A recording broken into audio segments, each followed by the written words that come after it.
Question number 1, Mr. Speaker. The Prime Minister. Thank you, Mr. Speaker. As we return from the summer recess, I'm sure the thoughts of members across the House are with the friends and families of the victims of the tragic Barcelona terror attack last month, including 7-year-old Julian Cadman. Mr. Speaker, I want to reassure the House that the United Kingdom has ensured that assistance in the form of military and humanitarian resources are already in place for those countries, including the overseas territories, which are preparing for Hurricane Irma. Mr. Speaker, this morning I had meetings with ministerial colleagues and others. In addition to my duties in this House, I shall have further such meetings later today. Anna Soubry. Thank you, Mr. Speaker. And of course, everybody agrees with my right honourable friend in the thoughts that she shares, especially in relation to all those who perished in the terror attack in Barcelona, especially Julian Cadman. Mr. Speaker, as part of the process of leaving the European Union, it is imperative that we transfer existing EU laws, regulations, directives and the rest into substantive British law. There are many concerns, very serious concerns, along these benches about the means, not the ends, of the EU withdrawal bill. So could my right honourable friend assure me that she will look in particular at those amendments that seek to change the EU withdrawal bill so that it doesn't become an unprecedented and unnecessary government power grab? Minister. I'm very grateful to my right honourable friend for raising this issue, and I know that, like me, she wants to see an orderly exit from the European Union and will be supporting this bill, which enables us not just to leave the EU, but to do so in an orderly manner with a functioning statute book. Now, as we do that, of course, we will require certain powers to make corrections to the statute book after the bill becomes law, because the negotiations are ongoing, and we'll do that via secondary legislation, which will receive parliamentary scrutiny, an approach that has been endorsed by the House of Lords Constitution Committee. But I would like to reassure my right honourable friend that as the bill goes through its scrutiny in this House and the debate continues, we will of course listen very carefully to that debate, and I will be very happy to meet my right honourable friend to discuss this further. Jeremy Corbyn. Mr. Speaker, I agree with the Prime Minister on what she just said about Barcelona. The attack was abominable and appalling, and I think we should think of the victims, but also thank the people of Barcelona for their wonderful community response to what was a threat to all of them. Mr. Speaker, I hope the whole House will join me in thinking also of the victims of the terrible floods in Bangladesh, Nepal, India, Sierra Leone and Texas, and obviously our thoughts are with those facing Hurricane Irma in the Caribbean as we speak. Mr. Speaker, every member across this House should be concerned that inflation is once again running ahead of people's pay. This week, workers at McDonald's restaurants took strike action for the first time in this country. The boss of McDonald's, Steve Easterbrook, is reported to have earned £11.8 million last year, while some of his staff are paid as little as £4.75 per hour. Does the Prime Minister back the McDonald's workers' case for an end to 0 hours contracts and decent pay? Prime Minister. Obviously, the issue that has taken place in McDonald's is a matter for McDonald's to deal with, but the questions... Let's focus on what the right honourable gentleman has raised, which is, let's focus on what the right honourable gentleman has raised about things like zero hours contracts. In fact, the number of people on 0 hours contracts is very small. There are people who genuinely say as a proportion of the workforce, who genuinely say that it is a benefit to them to be on those contracts. But for 13 years, the Labour Party was in government and did nothing about 0 hours contracts. It is this Conservative government that has put the workers first and banned exclusive 0 hours contracts. Mr. Speaker, my question was about McDonald's, and the Chief Executive is paid 1,300 times as much as his staff. There are 800,000 people, approximately, in Britain on 0 hours contracts. When she became leader, the Prime Minister pledged, and I quote, I want to make shareholder votes on corporate pay not just advisory but binding. And she put it into her manifesto. That manifesto has now been dumped or archived, or whatever way you want to describe it. And like so much else in her manifesto, where was the tough talk on corporate greed? Was it just for the election campaign, or is it going to be put, or is it going to be put into law? Prime Minister! Well, I suggest to the right honourable gentleman that he looks again at the action that in government Conservatives have taken on this issue. It is the Conservative government that has recently published our proposals on corporate governance. It's Conservatives that gave shareholders the power to veto pay policies. It's Conservatives that forced companies to disclose board directors' pay. And it's Conservatives that introduced tough transparency measures for the banks. That's been done not by a Labour government. It's the Conservative Party that's been putting workers first. Jeremy Corbyn! I note she uses the word advisory because page 18 of the dumped manifesto says, says, Mr. Speaker, the next Conservative government will legislate to make executive pay packages subject to strict annual votes by shareholders. She's gone back on her word. To help people struggling, Mr. Speaker, to help people struggling to make ends meet, many politicians have become convinced that we need to cap energy prices. Even the Prime Minister was briefly converted to this policy. Last week, the profit margins of the big six energy companies hit their highest ever level. I wonder if I could now prevail on the Prime Minister to stick to her own manifesto pledges on this matter as well. Prime Minister! Well, first of all, on the question of what we were doing on corporate governance, actually I didn't use the word advisory in my answer, so can I suggest to the right honourable gentleman that in future he listens to the answer and doesn't just read out the statement that he's been he has raised an important issue. He's raised an important issue about energy prices because we are concerned about the way that that particular market is operating. We do expect the companies to treat customers fairly, and that's why we have been looking at the action that can be taken. And it's why the Business Secretary has been doing exactly that, and he wrote to Ofgem in June asking them to advise on what action they could take to safeguard customers. We're particularly concerned about those who are the poorest customers, who are kept on these tariffs that do not give them value for money. So I agree, and it's the government that is doing something about it. Well, Mr. Speaker, if only that were the case, because Ofgem's plans only will benefit 2.6 million customers. 17 million customers are shortchanged by the big six energy companies. She could and should take action on it. Mr. Speaker, but she's not the only one going back on her word.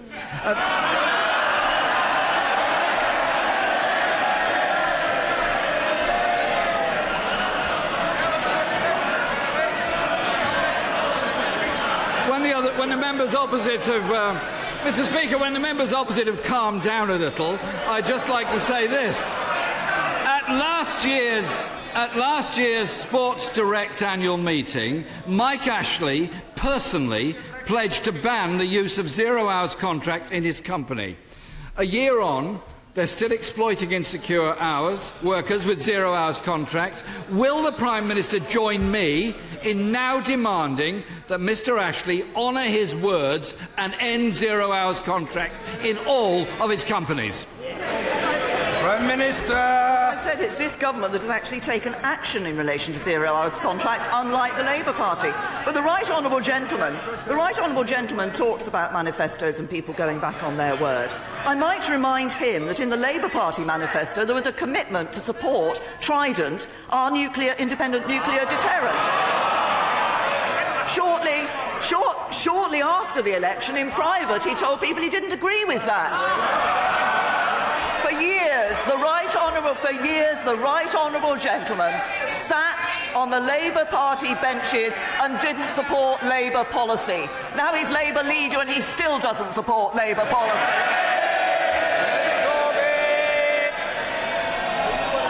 Mr. Speaker, I listened really carefully to what the Prime Minister said on this occasion, and I'm struggling to see the connection between what she just said, Mike Ashley, Sports Direct and McDonald's. So maybe she could now answer the question, will she condemn what Sports Direct and McDonald's are doing to their staff? It's quite straightforward, yes or no. Mr. Speaker, today, thousands of nursing and other healthcare staff are outside Parliament. They're demanding that this government scrap the 1% pay cap. Poor pay means experienced staff are leaving and fewer people are training to become nurses. There's already a shortage of 40,000 nurses across the UK. Will the Prime Minister please see sense and end the public sector pay cap and ensure our NHS staff are properly paid? Minister! We absolutely value the work of all those who work in the public sector, nurses, teachers and others, who are doing a good job for us day in and day out in often what are very difficult and harrowing circumstances. It might be helpful if I remind the House as to where we are on the issue of the pay review bodies and public sector pay, because there are 2 pay review body reports for 2017-18 still to be published and for the government to respond to for police and prison officers, and that will happen shortly. And then later, as always happens every year, later in the autumn we will publish the framework for 2018-19, and we'll continue to balance the need to protect jobs, the need to protect public sector workers, and the need to ensure that we're also protecting and being fair to those who are paying for it, including public sector workers. But I say to the right honourable gentleman that what we have seen from what he does in this House and outside this House is consistently stand up and ask for more money to be spent on this, that and the other. Now, he can do that in opposition.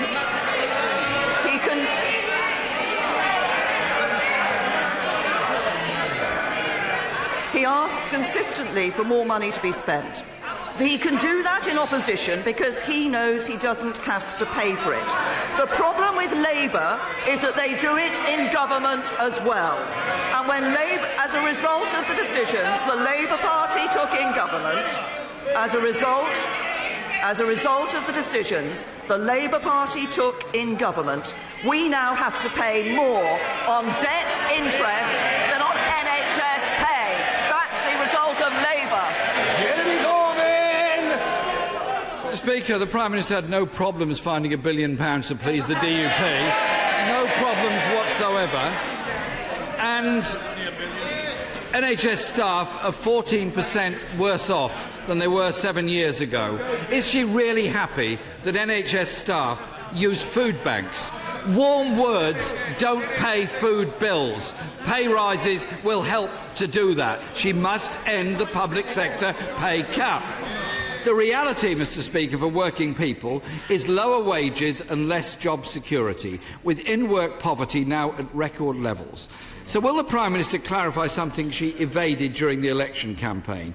For those struggling to get by, whether employed, self-employed, permanent or temporary, can the Prime Minister categorically state today they will not see rises in the basic rate of income tax, national insurance contributions or value-added tax? Prime Minister. I can tell the right honourable gentleman the help we have been giving to those who are just about managing. We've taken 4 million people out of paying income tax altogether. We've given a tax cut to over 30 million people. We see record numbers of people in employment in this country. We have given the lowest earners the highest pay rise for 20 years by introducing the national living wage. But you only get that with a strong economy. We believe in sound money. He believes in higher debt. We believe in making our economy strong so we can invest in our public services. Labour's approach is reckless, ours is balanced. Our approach delivers a strong economy. That's more money for the public services, more jobs for people and families, but you only get a strong economy and a better future with the Conservatives. Very much, Mr. Speaker. As the Prime Minister said, this government has an outstanding record of job creation, with 3 million more people in work than 7 years ago. It is perfectly true that wage rises have not been as high as we would have hoped. But I'm proud that we gave that big boost to people at the low end with the rise in the national living wage. What the right honourable gentleman opposite does not understand is you can only have sustainable rises in pay with increases in productivity. My question to the Prime Minister is, will she instruct all of her ministers to bring forth proposals for productivity rises in time for the Chancellor to announce them at the Right honourable gentleman, the Prime Minister. I thank my right honourable friend, and he's absolutely put his finger on it. Productivity is absolutely crucial for the strength of our economy going forward and improving that productivity. And that's why we're introducing our modern industrial strategy, which will boost productivity. It's also why we are introducing technical education, really good quality technical education for the first time in this country, to ensure that young people have the skills they need to take the higher paid jobs that will be created as a result of our industrial strategy. Ian Blackford. Thank you, Mr. Speaker. Does the Prime Minister agree with me that immigration is essential to the strength of the UK economy, as well as enhancing our diversity and cultural fabric? Prime Minister. As I have said on many occasions before, overall immigration has been good for the UK. But what people want to see is control of that immigration. That's, I think, what people want to see as a result of coming out of the European Union. We're already able to exercise controls in relation to those who come to this country from outside the countries within the European Union. And we continue to believe as a government that it's important to have net migration at sustainable levels. We believe that to be the tens of thousands, because of the impact particularly it has on people at the lower end of the income scale in depressing their wages. Ian Blackford. Mr. Speaker, last October, the Prime Minister was forced into a humiliating U-turn on proposals to force companies to disclose how many foreign workers they employ. During the summer, 100 EU nationals resident in the United Kingdom received deportation notices in error, causing alarm to them and many others. We need to cherish those who are here and not chase them away. The Prime Minister must stop dancing to the tune of her right-wing backbenchers and apologise for the disgraceful treatment her government has shown migrants in the UK. In the first instance, will she pledge that international students will no longer be included in the net migration figures? Can I just say to the honourable gentleman that in relation to the error that was made by the Home Office, every single one of those individuals was telephoned with an apology. It shouldn't have happened in the first place, but the government did telephone with an apology. But let me just say this to the honourable gentleman. As I explained in my first answer to him, there is a reason for wanting to ensure that we can control migration. It is because of the impact that migration can have, that net migration can have, on people, on access to services, on infrastructure, but crucially, it often hits those at the lower end of the income scale hardest. And I suggest that the honourable gentleman thinks about that impact rather than just standing up here and saying what he has done. It's important that we bring in controls. We want to continue to welcome the brightest and the best here to the United Kingdom, and we will continue to do so. Mr. Richard Benyon. I know that my right honourable friend will be as alarmed and angered as many at the decision of the Northern Ireland judicial authorities to reopen the so-called legacy cases involving past and present members of the armed forces. These cases have been meticulously investigated and represent just 10% of deaths in the Troubles. A line really does need to be drawn here. Does my right honourable friend agree that it is wrong to single out any group for this kind of investigation, and that the hundreds of thousands of people who served in Northern Ireland should feel appreciated for the difficult job they did, not being hounded into old age by investigations of this kind? Can I first of all say to my right honourable friend that we are unstinting in our admiration for the role that our armed forces played in ensuring that Northern Ireland's future would only ever be decided by democracy and consent. And the overwhelming majority served with great distinction, and we do indeed owe them a great debt of gratitude. But as part of our work to implement the Stormont House Agreement, we will ensure that new legacy bodies will be under legal obligations to be fair, balanced and proportionate. That will make sure that our veterans are not unfairly treated or disproportionately investigated, and will indeed reflect the fact that 90% of deaths in the Troubles were caused by terrorists and not by the armed forces. But, of course, as he will understand, as he will appreciate, the investigations by PSNI are, of course, a matter for them, as they are independent of government. Lady Alexander. Thank you, Mr. Speaker. The Prime Minister will be aware of the death of my constituent Kim Briggs, who was knocked over last year by a cyclist on an illegal fixed-wheel bike with no front brake. Does the Prime Minister agree with me that the law on dangerous driving should be extended to include offences by cyclists? And does she also agree with me that the 1861 offence of wanton and furious driving, which the prosecution had to rely upon in this case, is hopelessly outdated and wholly inadequate? Prime Minister. Can I first of all extend our sympathies to the family and friends of the Honourable Lady's constituent who died in those tragic circumstances. And she's raised an important issue. It was, of course, I think we should welcome the fact that the prosecution were able to find legislation under which they were able to take a prosecution, but the point she makes is a general one about ensuring that our legislation keeps up to date with developments that take place, and I'm sure this is an issue that the Secretary of State for Transport will look at. Helen Whately. Thank you, Mr. Speaker. Living near a natural green space is good for your physical and mental health.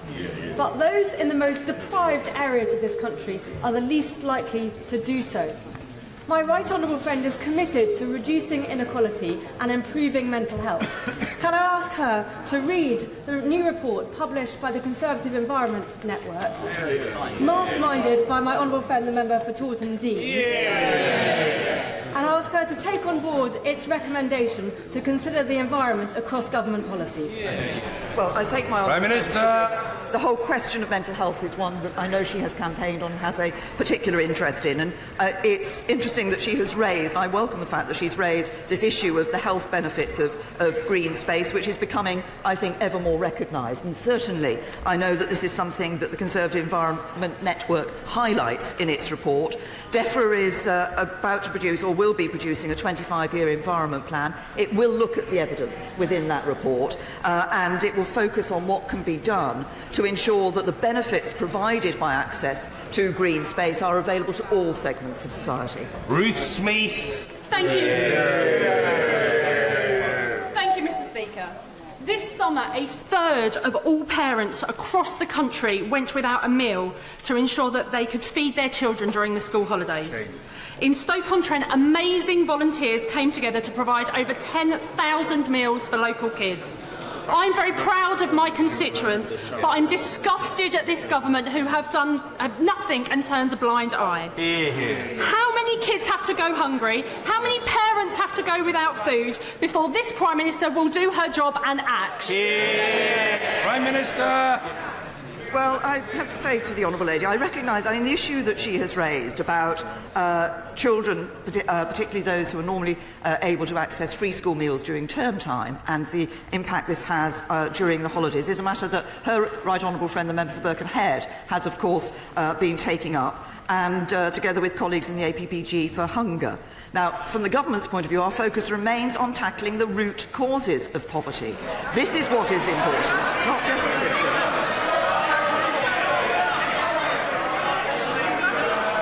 Nearly 3/4 of children from workless families moved out of poverty when their parents entered into full-time work. And we see record levels of employment under this government. That's why this is so important, ensuring that we get a strong economy and those jobs. But I'm sure that ministers at the Department for Work and Pensions and the Department for Education will be looking at the proposals the Right Honourable Member for Birkenhead has brought further. Mr. John Barron. The reductions in unemployment, poverty and income inequality are some of our proudest achievements in recent years.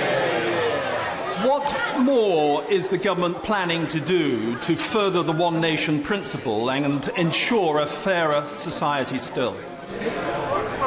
Prime Minister is absolutely right, because under this government we have seen income inequality fall to its lowest level since 1986. The number of people in absolute poverty is at a record low, and we've got the lowest unemployment rate since 1975. But he's right, there is more to do, and that's why yesterday we announced a £40 million for youth organisation to boost the skills and life chances for young people who are living in disadvantaged areas. I think that will have a transformational effect on the lives of some of our most disadvantaged young people and will help to achieve the fairer society that my honourable friend has rightly referred to. Luciana Berger. Thank you, Mr. Speaker. A few weeks ago, the utterly shaming lack of mental health provision in this country was condemned by our most senior family court judge as he sought a bed for a desperately ill teenage girl. The 17-year-old had been restrained no fewer than 117 times in a place not fit to care for her. Does the Prime Minister agree with me in echoing the words of Sir James Mumby that the continued failure to tackle our nation's mental health crisis means the state will have blood on its hands? Prime Minister. I'm sure everybody across this House was concerned to read of the circumstances of the individual that she has referred to and the treatment that she had received. I accept that we need to do more in relation to our mental health services. That's precisely why the government is putting more money into mental health. It's why we have introduced a number of programmes, particularly focusing on the mental health of young people. It's why we've reduced by 80% the numbers of people being detained in police cells because of their mental ill health. And as I say, we've increased the funding. But of course we need to do more. That's why we're pushing forward on further change. And we are pledged to reforming outdated mental health laws, and we've created targets to improve standards of care. I agree mental health is important. This government is focusing on it. This government is putting more resource into it. David Duguid. Thank you, Mr. Speaker. Given the importance of the fishing industry around the whole of the United Kingdom, and in particular my constituency of Banff and Buchan, can I ask the Prime Minister what discussions the government has had with the representatives of the fishing industry in the north east of Scotland as part of the ongoing EU withdrawal negotiations? Minister.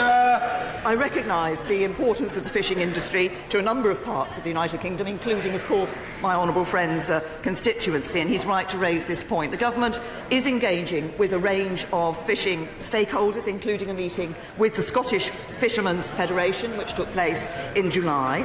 We do value our fishing communities, and supporting them will be an important part of the action we take as we exit from the European Union. So we're working closely with the fishing industry. I myself, on a number of occasions across the summer, have met some fishermen and spoken to them about the industry, and we're working with fishermen and others who have a stakeholder in the industry to make sure that we get this right when we leave the European Union. Nigel Dodds. Thank you, Mr. Speaker. The Prime Minister will be aware of our initiative last week to have devolution up and running in Northern Ireland immediately in parallel with the talks process, an initiative which was welcomed by the Irish Government, opposition parties and a wide section of public opinion in Northern Ireland.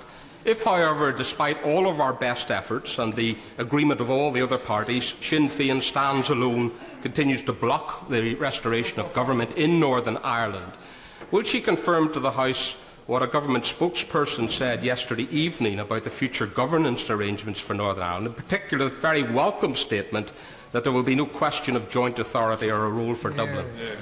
Minister. The right honourable gentleman is right about the importance of the talks that we have to restore a devolved administration in Northern Ireland. I am happy to confirm that we would not be looking at a joint authority. He will be aware that the Belfast Agreement does include within it certain responsibilities in relation to the Government of the Republic of Ireland and North-South coordination. But I think that the focus for all of us should be on trying to ensure that we can resolve the current differences and we can see that devolved administration reasserted in Northern Ireland. I think that is what will be best for the people of Northern Ireland. Chris Phil. Thank you, Mr. Speaker. By refusing to even discuss free trade, does the Prime Minister agree that the European Commission is damaging the employment and economic interests of their own member states. For example, endangering jobs in the German car industry, for whom the UK is the largest export market. Will the Prime Minister call on other European heads of government to prevail on the European Commission to end this act of wanton economic self-harm and start free trade talks which are so clearly in the interests of everybody? Prime Minister. To my honourable friend, as he will know, my right honourable friend, the Secretary of State for exiting the EU, was recently back in Brussels for the further round of negotiations. Those have been productive and constructive, but of course we do want to see the discussions moving on to the future relationship. What this government has done over the summer and will be continuing to do is publishing a set of position papers that set out options and ideas for how that deep and special partnership can be taken forward in the future. But my honourable friend is absolutely right. This isn't just a question of what suits the United Kingdom. Actually, it's in the interests of the European Union to have that good, deep and special partnership. Mohamed Yassin. Thank you, Mr. Speaker. What action is the Prime Minister taking to ensure that my constituents, many of whom are paying in excess of £5,000 to travel to London every year, get better service, not the service the new plans under our government have introduced? And under these plans, the people of Bedford will lose the intercity rail services. Prime Minister. I didn't catch. Well, can I say to the honourable gentleman that if you look at the record of this government, we recognise the importance of rail services. Oh, he says, no, we don't. I suggest he just looks at the funding that we are putting into improving rail services across this country. That is a sign of the recognition we have of the importance of those services. One person sleeping rough is one too many. Our party's manifesto set out to end rough sleeping by the end of this Parliament. Now, given the important role that charities play in this task, will the Prime Minister join me in paying tribute to the excellent charity Crisis, which is marking its 50th anniversary? Prime Minister. First of all, pay tribute to my honourable friend, because I know this is an issue that he cares about deeply, and he co-chairs the APPG on ending homelessness. And he's right, we did have a commitment in relation to reducing rough sleeping, and by halving it by 2022 and eliminating it altogether by 2027, and £550 million has already been allocated until 2020 to tackle homelessness and rough sleeping. But I'm also happy to join with him in paying tribute to Crisis as they mark their 50th anniversary. They have been doing, over those 50 years, doing a very important job, and I will be hosting a reception for them to mark their 50th anniversary in Downing Street later today. Naz Shah. Thank you, Mr. Speaker. The University of Bradford in my constituency makes a compelling case for a medical school teaching all types of health professionals. Can the Prime Minister confirm that those universities where the need is the most and greatest will be given the opportunity to set up medical schools? Well, we, first of all, of course, are pleased that we're going to be increasing the number of training places, and that does mean that the Department of Health is looking at the whole question of what places are available where and what new medical schools should be set up. So I'm sure that the Secretary of State for Health will be interested in hearing her pitch for Bradford to have a medical school. Ms Davis. Thank you, Mr. Speaker. In the 1960s and 70s, thousands of women were prescribed Primodos as a pregnancy test. This resulted in profound effects for the babies that followed, including my constituent Charlotte Fensom, who cares as the sister alongside elderly parents of her brother Stephen, who was profoundly affected. Does the Prime Minister agree with me that those families do now deserve justice, and there should be a chance to launch a public inquiry into this terrible scandal? Prime Minister. My honourable friend has raised an important issue, and she's absolutely right to do so. And we should recognise the impact that this had on those women who took this hormone pregnancy test during pregnancy from the late 1950s into the 1970s. I think 1978 was the last time. There is an expert working group which has been set up, which is looking into this issue, which is due to publish its findings in the autumn. But I'd be very happy to meet my honourable friend to discuss this issue with her. Layla Moran. Mr. Speaker, parents in my constituency are disappointed. Over the summer, they sought to take advantage. Order, is there any unseemly response? The Honourable Lady is a new member. Order. The Honourable Lady is a new member. She's highly articulate, and she will be heard. The Honourable Lady will be heard. Leila Moran. Mr. Speaker, parents in my constituency are disappointed. Over the summer, they sought to take advantage of the 30 hours of free childcare. But due to underfunding, they found that it was not available and not free. Will the Prime Minister apologise to parents across the country for false advertising on what otherwise would have been a welcome policy? Prime Minister. Well, what I can tell the Honourable Lady is that we are investing £1 billion of extra funding every year in early years entitlements, and that includes £300 million per year to increase the national average funding rate. And this investment is based on work that was done, a plan that was done by the Department for Education, which was indeed described by the National Audit Office as thorough and wide-ranging. Now, there are important ways that childcare providers can get more from their funding. The DfE is offering to support them to do that. But its independent research has shown that our hourly funding rate is significantly higher than the average cost for providing a place to a 3- or 4-year-old. And I would hope the Honourable Lady would welcome the fact that this issue of childcare is one that this government has taken on board and is delivering on. Michelle Donovan. Yeah. Thank you, Mr. Speaker. For the second year running, I'm planning the Wiltshire Festival of Engineering, this time with the Honourable Member for South West Wiltshire. We hope to inspire 3,000 children to help challenge stereotypes of engineering careers, to help combat the local skills gap, and in addition, we want to highlight that Wiltshire really is a hub of engineering, design and technology.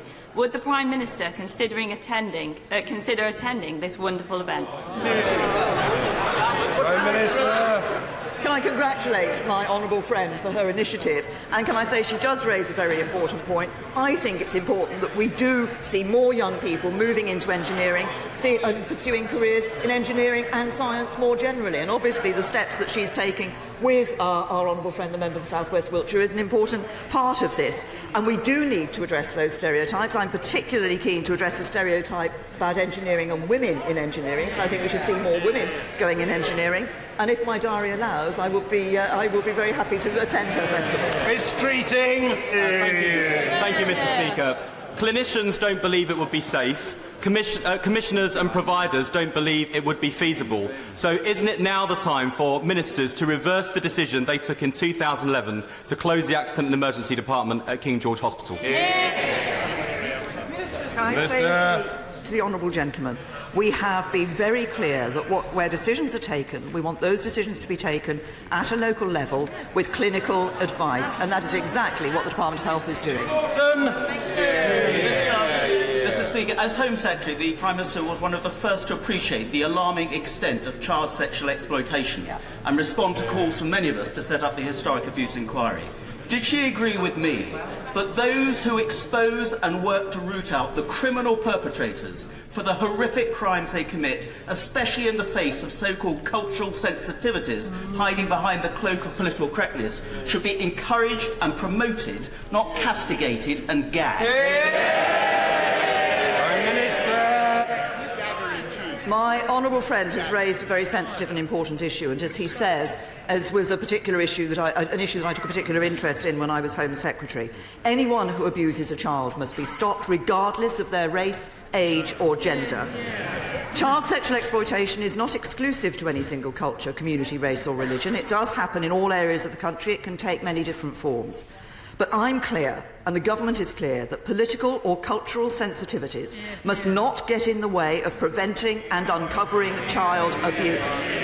And the freedom to speak out must apply to those in positions of responsibility, including ministers and shadow ministers on both sides of this House. Because if we turn a blind eye to this abuse, as has happened too much in the past, then more crimes will be committed and more children will be suffering in silence. Liz Kendall. Thank you, Mr. Speaker. Glenfield's Children's Heart Surgery Unit has some of the best outcomes in the country, including mortality rates lower than the national average.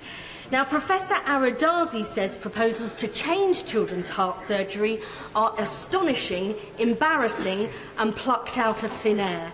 So can I ask the Prime Minister to ensure the final decision is made on the basis of sound clinical evidence and when this House is sitting, so MPs can question ministers about NHS England's plans? Minister. The Honourable Lady is aware that there are many ways in which MPs can question ministers about plans, but as I've said in answer to one of her honourable colleagues, honourable friends earlier, the decisions about the future structure of the NHS and the services and their provision will be taken and are being taken on the basis of clinical need and clinical evidence. Matt Warman. Thank you, Mr. Speaker. Britain is among the world's leading digital economies, and as we leave the European Union, technology will be crucial to a successful Brexit from the Northern Irish border to customs controls. So does the Prime Minister agree with me that Brexit can kickstart a further wave of digital investment and that working with the industry, a Brexit technology task force could help her do that? Well, my honourable friend is absolutely right about the position that the United Kingdom holds in relation to science and innovation. We're already a leading destination. We have some of the world's top universities, 3 of which are in the world's top 10. And we have more Nobel Prize winners than any country outside of the United States. We have a proud history of cutting-edge research in science, in innovation, in technology. And as he says, Brexit gives us an opportunity to give a further kickstart to our position in relation to the digital economy and technology. We will want to attract investment from all over the world in relation to this, and we will want to work with industry to ensure that that can be done. Phil Wilson. Mr. Speaker. In that conference speech last year, the Prime Minister said existing workers' legal rights will continue to be guaranteed in law and they will be guaranteed as long as I'm Prime Minister. Can the Prime Minister tell the House how long that will be? Minister. Can I say to the honourable gentleman that that is a commitment that I'm happy to stand by commitments in relation to improving workers' rights. That's something that we have been doing as Conservative government. It's something that we will continue to do, and it's something I will continue to do as Prime Minister. Finally, Mrs. Cheryl Gillan. Mr. Speaker, tomorrow is World Duchenne Awareness Day, which highlights this devastating muscle wasting condition that affects young men, like my constituent Archie Hill. If, as anticipated, the current development of a more reliable newborn screening test goes ahead, psychological support must be readily available to any affected families. Would the Prime Minister provide an assurance to families and Muscular Dystrophy UK that NHS England will develop such a vital psychological support provision? Prime Minister. Well, my right honourable friend has raised an important aspect of this particular terrible condition, and I recognise the importance of ensuring that people can access appropriate psychological support when they have a young family member diagnosed with this serious health problem. And in relation to the new screening test, I understand that Muscular Dystrophy UK is working with one of the NHS England's advisory groups to understand how best to meet the needs of parents and carers following the diagnosis of this child. So I'm grateful to my right honourable friend for having raised this important issue. Thank you. Order.